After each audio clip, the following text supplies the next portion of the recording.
vídeo.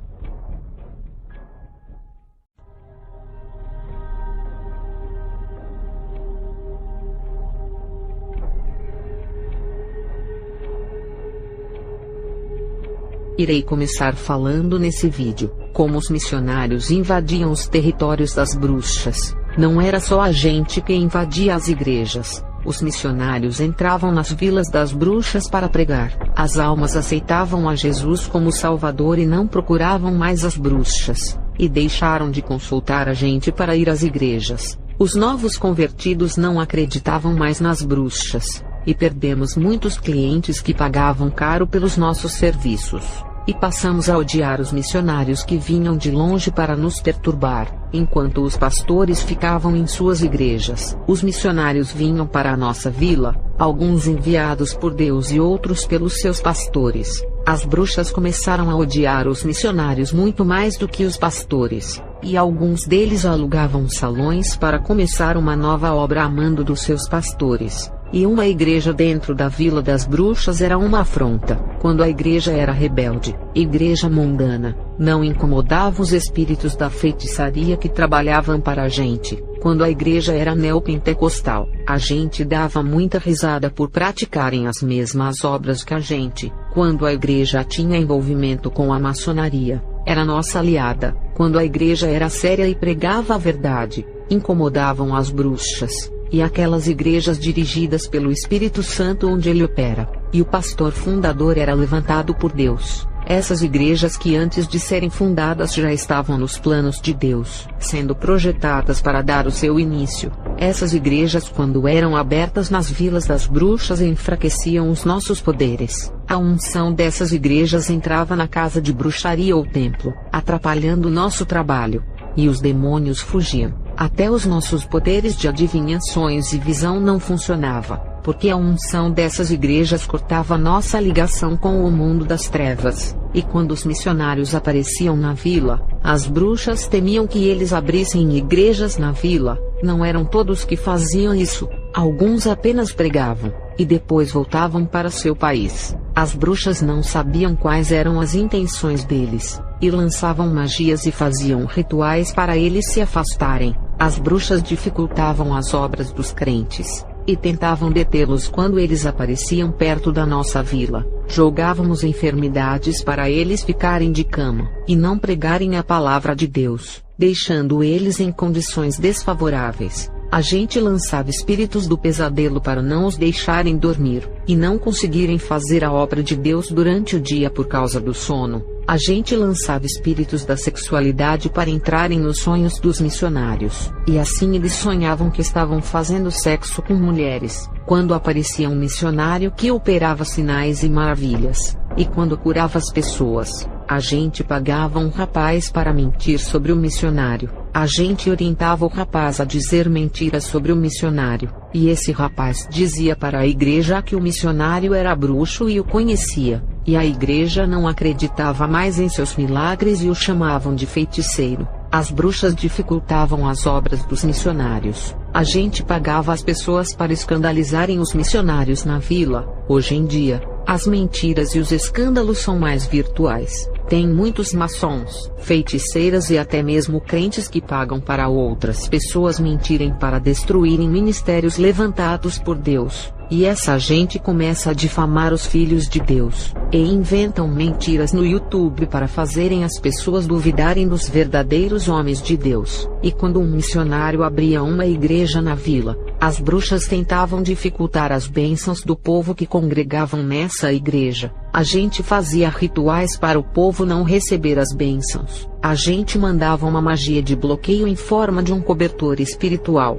para impedir que as orações dos crentes subissem. Esse cobertor cobria a casa de oração inteira nas 4 paredes. Ficavam embaixo de uma lona escura e espiritual. As orações santas que saíam dos crentes mais fortes rompiam aquele cobertor espiritual da magia. As orações dos crentes fracos e daqueles que não renunciavam ao mundo ficavam presas iguais peixes na rede naquele cobertor. A verdade é que o cobertor era como uma rede espiritual que prendia as orações. E quando acontecia isso, era porque o crente estava em pecado e as suas orações não tinham poder. Se o crente chorou arrependido dos seus pecados, se humilhando diante de Deus, um anjo descia do céu com uma espada e cortava aquela rede espiritual no meio, e as orações ficavam livres para subirem ao céu e serem recebidas. As bruxas tentavam travar as orações dos crentes e aqueles que não morreram para o mundo e continuavam presos em seus pecados. As orações eram capturadas pelas redes espirituais. Eu, quando era bruxa, enviei um espírito maligno em forma de sapo para entrar na mente de um crente. Eu vi legalidade na vida dele, e por ter o dom da visão, não vi a cabeça dele revestida do capacete espiritual. Faltava o óleo da unção sobre a cabeça dele. O demônio sapo assumiu o controle da mente dele e começou a manipular os seus pensamentos. E aquele demônio do tamanho de um sapo era terrível. Quando esse crente começava a pregar, o demônio manipulava sua mente e fazia-o pregar o evangelho do engano. A gente lançou muitos dardos da loucura e vários crentes ficaram loucos sendo levados para os manicômios. A gente lançava dardos da depressão, e muitos crentes deixavam os seus empregos e se tornavam mendigos abandonando as suas famílias. Outros deixavam as suas esposas para viverem uma vida na prostituição, nos vícios das drogas e bebidas. Mulheres da igreja, quando recebiam esses dardos, se desviavam. Teve uma irmã que virou uma garota de programa. As igrejas cheias perderam muitos membros para o mundo, e ficava com poucas pessoas pregando. A impressão que dava era que as bruxas eram mais fortes, e as trevas venciam a luz. Mas a realidade é que os crentes não buscam a Deus e nem renunciam ao mundo.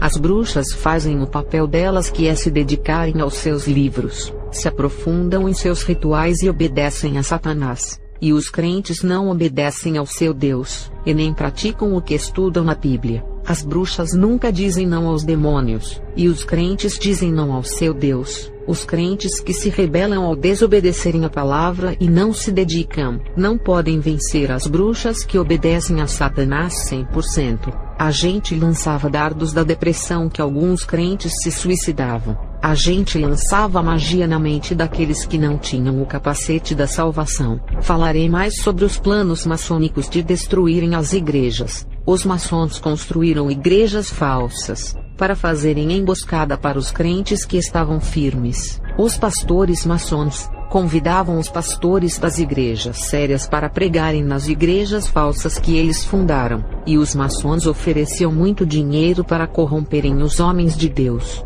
O objetivo era enfraquecer eles, e dificultar a obra de Deus, que dava muitos frutos. E quando não conseguiam derrotar uma igreja ungida, a jogada maçônica era corromper o ministério primeiro, e Deus, se afastando da igreja corrupta, ela mesmo se derrota. E as bruxas, na parceria com a maçonaria, as bruxas novas que não tinham experiências, a gente dava cobertura espiritual para elas se infiltrarem nas igrejas. Essas bruxas que não tinham poderes, tomavam um banho de ervas que eram preparadas em nossos rituais. Essa batalha minha contra as igrejas começou na década de 80, 90 e no começo de 2000, mas essa batalha é antiga. A mestra das bruxas batalhava desde a década de 60, e na metade da década de 90 as igrejas já estavam dando legalidade. As igrejas de hoje dão muito mais legalidade, e a bruxa mais fraca consegue derrotar qualquer crente dessa geração do ano de 2021.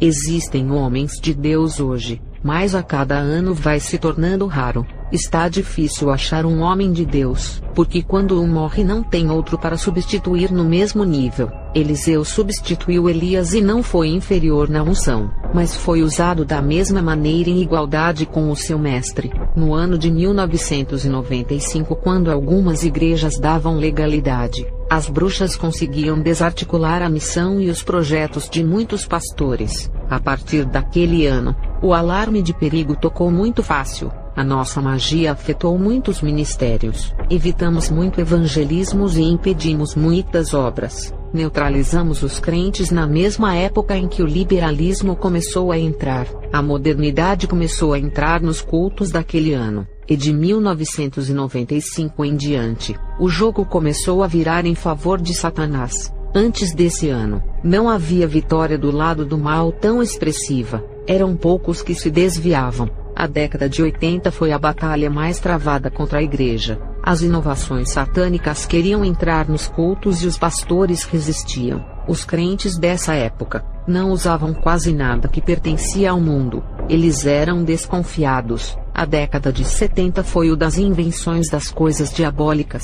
Novos modelos de roupas, sapatos, cabelos, calças boca de sino e outros. O cinema nessa década atraía mais as pessoas. A sensualidade começou a aflorar na sociedade. Essa foi a década das criações, onde Satanás arquitetava os seus planos de como contaminar a igreja e os fazer usarem os seus instrumentos. O mundo das trevas é muito mais organizado para destruir os crentes. Enquanto a igreja só enfraquece na fé, nas igrejas há divisões entre os crentes. Entre as bruxas não existe divisões, igual nas igrejas que competem entre elas. As bruxas são assim, uma ajuda a outra. Isso não existe nas igrejas. Quando uma bruxa é promovida a um grau acima, todas as bruxas fazem festas. Na igreja, quando um crente é ungido para assumir o seu cargo, os outros têm inveja. Na bruxaria, quando uma bruxa sobe de cargo, as outras a honram e passam a olhar com respeito e admiração, porque se ela conseguiu conquistar esse cargo é porque mereceu, se esforçou para isso. Ela teve méritos de chegar onde está. Na igreja, quando um crente sobe de cargo, os outros dizem assim: esse cargo era para ser meu, eu entrego o meu dízimo que é maior, e sou mais próximo do pastor, eu não perco dias de cultos, faço tudo o que o pastor manda, e ainda tenho mais conhecimento da Bíblia do que esse rapaz que foi ungido ao cargo, eu tenho teologia e ele não. Os outros não irão respeitar ele por ter conseguido esse cargo, e sempre vão dizer que ele não merecia, não tinha capacidade e vão tentar puxar o tapete dele para derrubá-lo. E quando isso acontece, o pastor não toma uma posição para impedir que derrubem o ministério do homem que ele confiou e o ungiu para a obra. E o medo que o pastor tem de perder os membros que têm ambição por cargos, e ainda os demais irmãos que seguem esses homens invejosos. Para o pastor, é melhor perder esse obreiro que ele ungiu, do que perder 7 membros que é contra o obreiro ungido. Na bruxaria, esse comportamento de rivalidade de querer tirar alguém do seu cargo se chama traição. A bruxa que tenta derrubar a outra é chamada de traidora, e nenhuma traidora pode fazer parte da convenção, porque não é confiável deixar uma bruxa que pensa em derrubar a liderança. Os códigos das leis das bruxas excluem as rebeldes por considerarem uma ameaça, e quando a rebelde tenta se vingar lançando seus feitiços para atingir alguém da convenção, as bruxas conseguem ver as suas magias lançadas. Elas têm o dom de vidência, e elas irão retribuir os ataques. Não somente uma bruxa, mas a convenção inteira contra a bruxa rebelde. Uma bruxa que desistiu da convenção. O sonho dela era sair da nossa e fundar outra convenção de bruxas só para ser presidente e fazer as normas dela. Ela queria sentir o gosto do poder e ser uma grande líder. O problema é que ela começou a lançar magia para atingir a convenção, e sozinha desafiou todas as bruxas da convenção, e o resultado foi a sua morte. Essa mulher recebeu todos os ataques da convenção inteira, todos os feitiços a acertaram fazendo sofrer queimaduras terríveis. A sua carne foi apodrecendo, e quando ela morreu, parecia que já tinha falecido há vários dias. Mas sempre houve união entre as bruxas.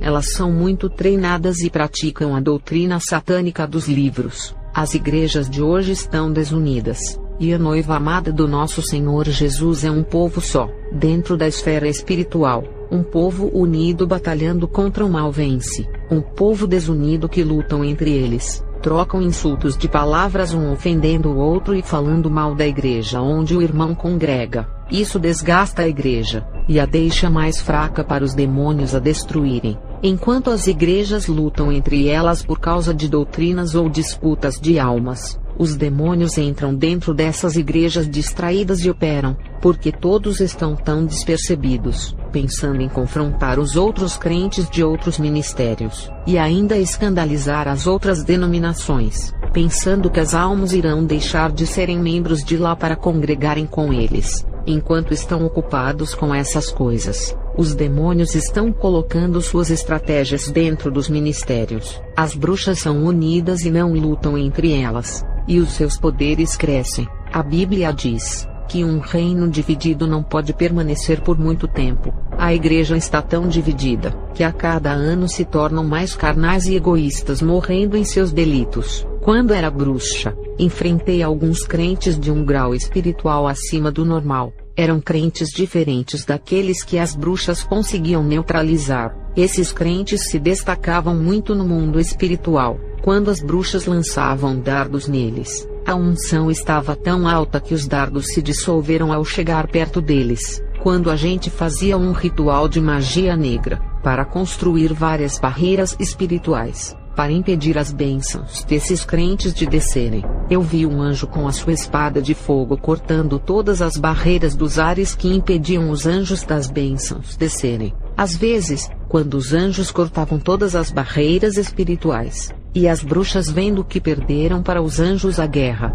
as bruxas enviavam milhões de demônios aos ares para impedir que os anjos descessem em auxílio dos crentes. No livro de Daniel 10 versículo 13, mas o príncipe do reino da Pérsia me resistiu por 21 dias, e eis que Miguel, um dos primeiros príncipes, veio para ajudar-me, e eu fiquei ali com os reis da Pérsia. Aqui explica que os demônios tentam impedir que os anjos desçam para entregar as bênçãos ou respostas aos santos. As bruxas dominavam os ares, através dos demônios voadores que têm forma de aves e insetos. Essa legião cooperava muito com as bruxas. As bruxas têm uma conexão espiritual com os espíritos malignos que trabalham no campo da bruxaria. A legião dos ares formava uma barreira para impedir que os anjos da bênção descessem, e 4 anjos de guerra cheios de unção que os seus corpos de luzes saíam fogo. Eles pareciam labaredas de fogo ou tochas humanas em formas de anjo. Quando eles desciam, a legião até lutava, mas não permaneciam e fugiam. Os missionários de alto grau de espiritualidade, quando entravam no bairro das bruxas, a gente via como luzes entrando no bairro, e quando a gente tentava atingir eles, um lençol espiritual os cobria. A gente tinha dificuldades de atingir eles por causa dessa cobertura. Até o local em que eles se hospedavam não conseguíamos identificar. As casas e nem as ruas não conseguíamos ver. Quando a gente não conseguia derrotar esses crentes e não conseguíamos impedir a missão, a gente desistia e deixava-os quietos. A gente tinha conhecimento da força desses guerreiros no mundo espiritual. A gente via o potencial deles e desistia de confrontá-los, porque sabíamos das consequências que viriam em nossas vidas. Quem brinca com fogo pode se queimar. Nas vilas das bruxas, a gente monitorava os crentes que entravam e os adeptos de outras religiões. Não eram só os crentes que eram inimigos das bruxas, mas qualquer legião que entrasse em suas vilas. Cada legião tem o seu rebanho que não quer perder. As bruxas tinham pessoas que precisavam dos seus feitiços. O rebanho era também a clientela das bruxas. Qualquer religião que entrasse na vila e roubasse a clientela, estaria desafiando a gente para uma guerra. As outras religiões respeitavam mais as bruxas do que os missionários que entravam sem nenhum temor. Os demônios que trabalham para as bruxas ficavam vigiando a vila para ver se algum crente entrava para eles avisarem a gente. Quais são os meios que os demônios usam para avisar as bruxas? É através da água, dos cristais, do fogo, bola de cristal, espelhos e outras coisas. E quem batalha contra uma bruxa, enfrenta as suas magias e também uma legião de demônios da feitiçaria. Os demônios auxiliam e apoiam as bruxas na batalha espiritual. E quem desafiasse as bruxas, a gente mandava os demônios atacarem a vítima. Pessoas que desafiam as bruxas, elas enviam espíritos da morte para matarem enforcados ou apertar o coração. Pessoas morrem com asfixia, e outras de ataques cardíacos. Eu cheguei a um grau alto no mundo da bruxaria, que enganava alguns missionários. Quando eles chegavam à nossa vila, eu manipulava as suas visões, lançava um dardo na mente deles para terem as visões que eu queria, e eles pensavam que as visões eram de Deus. Até um demônio transfigurado de anjo enviei a um missionário, e esse demônio passava a mensagem para eles falarem, e ainda dizia para pregar em outro lugar, e nesse lugar onde o demônio queria enviar, não tinha almas para ele ganhar. O que esperava por esses missionários naquele lugar era uma armadilha de morte arquitetada pelos demônios. Eu manipulava as revelações, mandava espíritos do engano revelarem e trazerem profecias aos crentes. Eles acreditavam que era o Espírito Santo. Eu fui graduada por Satanás para realizar sinais de maravilhas. Satanás mandou uma das maiores bruxas da convenção para me ungir com óleo de ervas misturado com outras essências de plantas. E quando recebi essa primeira unção, senti uma presença maligna, e a minha alma ficou tão mal que dei uma gargalhada. A primeira unção que recebi foi essa, a unção que me deixou maligna com a natureza diabólica. Tornei-me semelhante a Satanás, e a imagem do meu rosto foi ficando sombria. A segunda unção que recebi foi de um demônio que veio até a mim, e ele derramou uma água fedida e suja em minha cabeça que não sei a procedência daquilo e nem as misturas. Quando esse demônio derramou aquela água em meu corpo, eu senti um gelo em minha alma e fiquei com o corpo gelado parecendo uma defunta. O demônio que me ungiu trabalha no campo da bruxaria. Eu comecei a ter habilidades na magia, e aquele gelo que senti na hora de ser ungida me fez ser uma mulher fria, sem compaixão, sem misericórdia e sem amor. O terceiro demônio que me ungiu no meu quarto derramou uma essência escura em minha cabeça, mas era invisível. A segunda unção era um líquido que eu podia sentir e controlar a matéria, e podia ver e tocar. Já a terceira unção era um óleo espiritual. Ali significava que eu passaria a ter controle sobre o mundo espiritual, e toda criatura invisível do mundo das trevas. Esse demônio que me ungiu com aquela essência espiritual não era da bruxaria, veio do inferno enviado pelo próprio Satanás. Os meus dons malignos aumentaram. O quarto demônio que me ungiu foi um dos chefes da legião dos demônios que trabalham na bruxaria. Ele jogou um fogo em minha cabeça, que o meu corpo pegou fogo da cabeça aos pés, e comecei a falar em línguas estranhas. Essa quarta unção foi a última que recebi.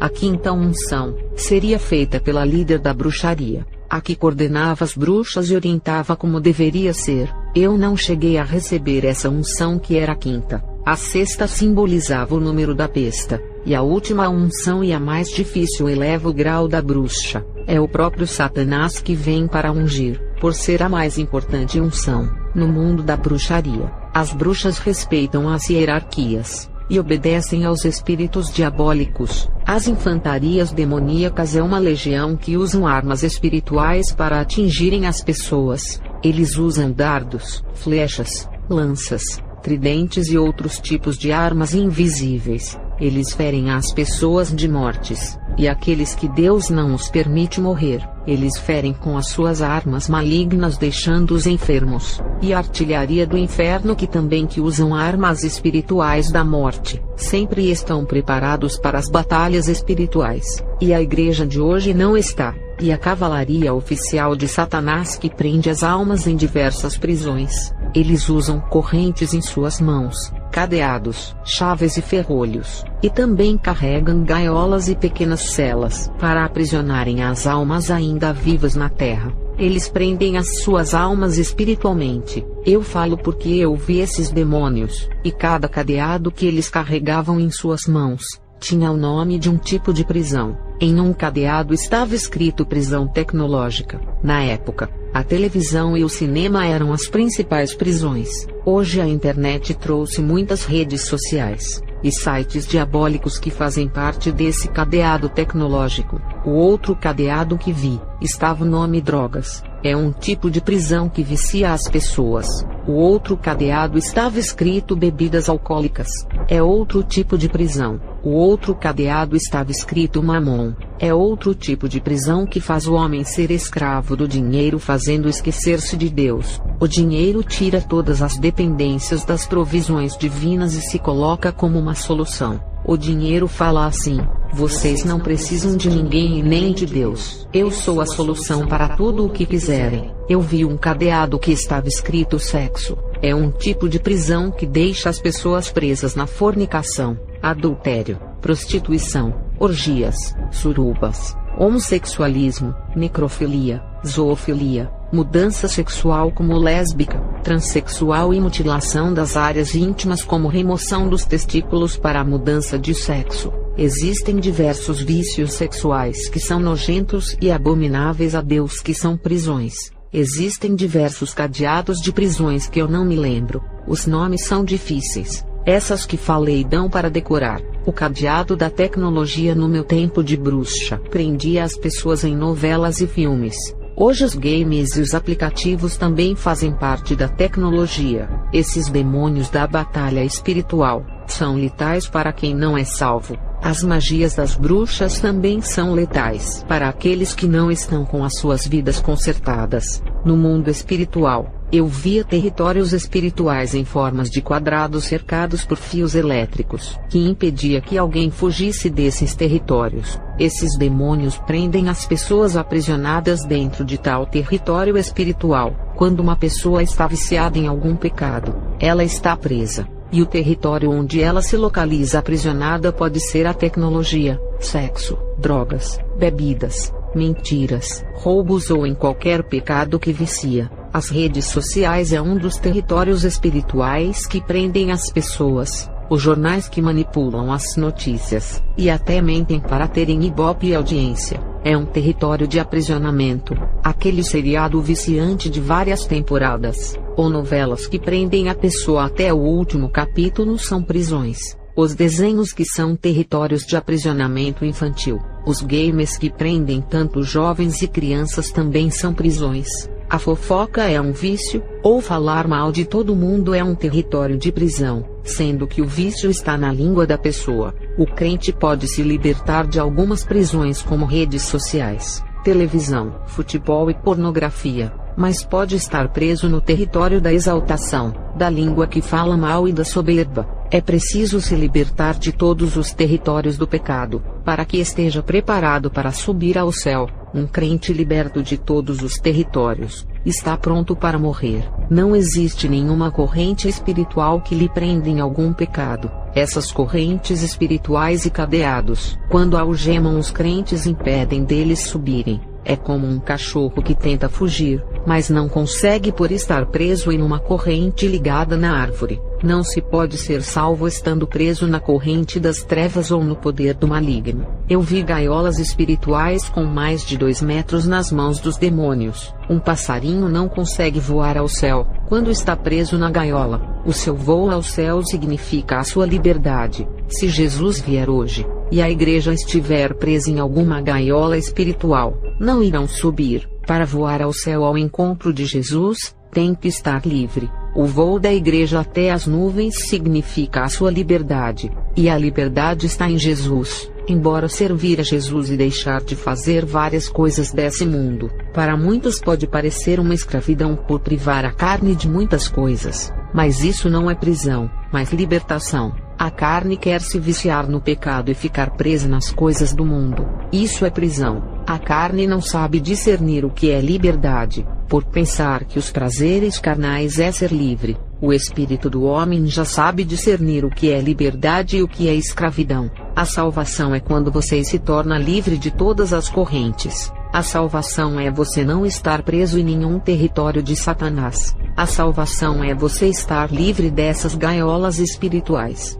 A salvação é você estar fora desses territórios espirituais do mal. Quando estamos fora desses territórios malignos, os demônios não podem nos controlar e nem influenciar. Um crente fora desses domínios está livre do controle do mal e salvo. Um passarinho livre dificilmente é capturado, mas um passarinho preso na gaiola, o seu dono fará o que quiser, podendo vender para outro ou matar. A vida do pássaro fica refém nas mãos do seu possuidor. Quem está preso nesses territórios não tem autoridade sobre os demônios por estarem presos em seus territórios. São crentes cativos que servem a esses demônios e não podem confrontá-los. Enquanto estiverem presos nas garras dos demônios, eles tornam os senhores da vida desses crentes no mundo espiritual. Sobre as prisões dos crentes, está nas leis espirituais que regem o bem e o mal. O servo não pode com o seu senhor, e não tem mais autoridade do que o seu senhor.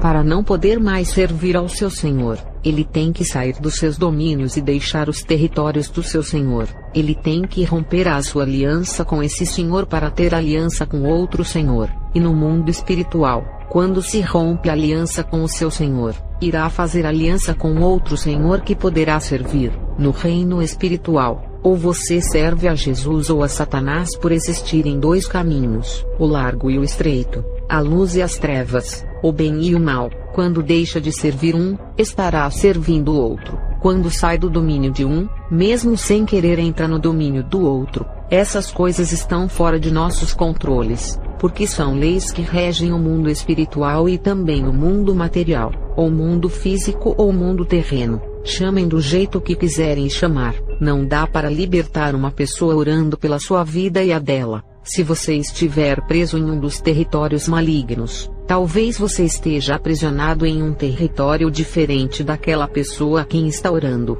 e dentro do território maligno preso, é submisso ao seu senhor. As orações não têm poder. É como se elas estivessem presas dentro de uma caixa. Uma pessoa presa dentro de uma gaiola, mesmo que tenha uma espada na mão, ela não tem espaço para manejar, e todos os seus esforços dentro de uma gaiola ficam ali dentro. A Bíblia nas mãos de um rebelde é um livro comum sem poder. Qualquer movimento de escapar pelas suas próprias forças que o prisioneiro faça, é em vão. Tudo fica preso na gaiola, nem passa do teto. Assim são as orações dos que tentam libertar outras pessoas. As orações não passam do teto dessas gaiolas espirituais. Podem clamar repreendendo, jejuando com orações de guerra. As orações de um rebelde que não renuncia ao pecado não vão subir e nem vai sair da gaiola. Esses são iguais os profetas de Baal. Irão clamar, jejuar e farão sacrifícios, campanhas e não terão respostas. Baal não irá ouvir e não vai fazer nada.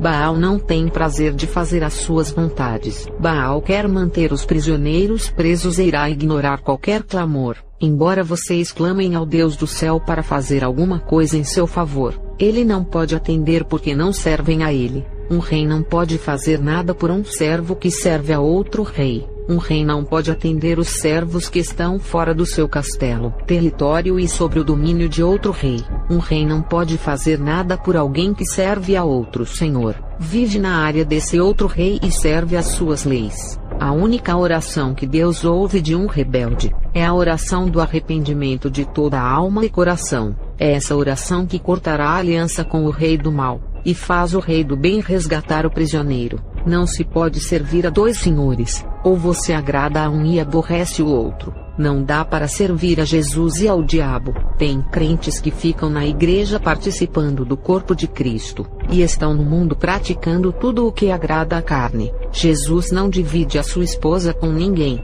A esposa que deseja ter Jesus como seu esposo e o mundo como amante, ele não aceita e desfaz a aliança. Do mesmo modo, você que é mulher não gostaria que seu esposo tivesse um amante. Do mesmo modo, o homem se ver a traição conjugal da sua mulher pediria o divórcio. Imagina Jesus que é santo, e não quer dividir a sua futura esposa com ninguém. Nas leis espirituais, ou você é amigo de Deus e tem o diabo como o seu inimigo, ou você se torna amigo do diabo e se torna inimigo de Deus. E quem ama o mundo já é inimigo de Deus. Quem vive outro evangelho que não é o de Deus, está preso no território do maligno por viver o evangelho dele, e todas as orações desses crentes são retidas. Olha os neopentecostais que fazem clamor para a quebra de maldição, oram pelos enfermos e fazem campanhas de bênçãos para o povo receber. No mundo espiritual, esses homens estão aprisionados, e as suas orações,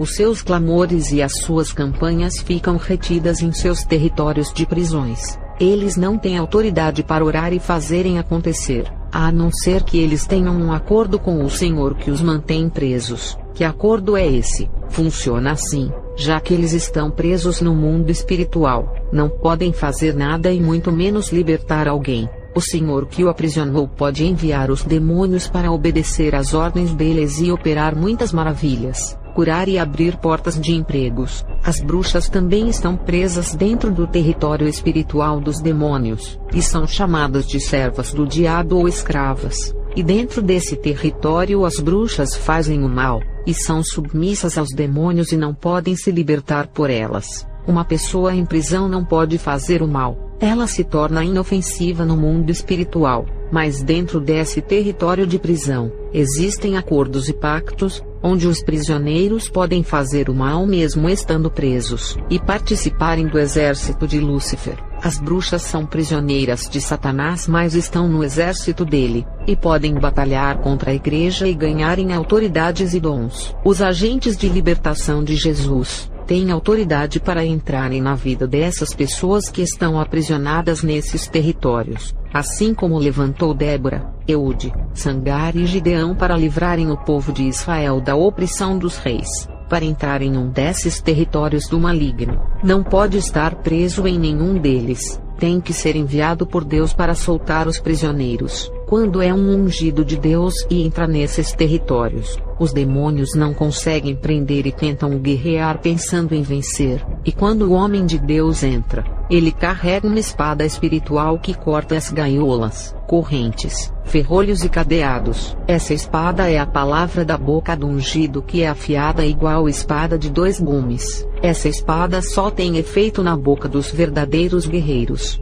na boca de quem não tem compromisso com Deus. Essa espada se torna cega e para nada serve. A Bíblia nas mãos de um crente do mundo é apenas um livro qualquer, mas nas mãos de um homem de Deus, é uma arma poderosa e letal que abala as estruturas do inferno. Mas os ungidos, ao entrarem nos territórios para libertarem, têm que vigiar com as tentações para não caírem no pecado e ficarem presos também. Não sirva a dois senhores. Jesus não quer uma esposa para dividir com os prazeres desse mundo. Ele quer uma esposa fiel que não se prostitua com esse mundo. O diabo é o único que aceita uma esposa prostituta. Satanás não se importa em dividir a sua esposa. Ele é traidor e gosta de ser traído. Satanás aceita uma esposa infiel que pode cometer adultério espiritual com outras coisas. Satanás já tem os chifres de corno que não sai da sua cabeça. Eu tenho que escrever a minha experiência por ser grande.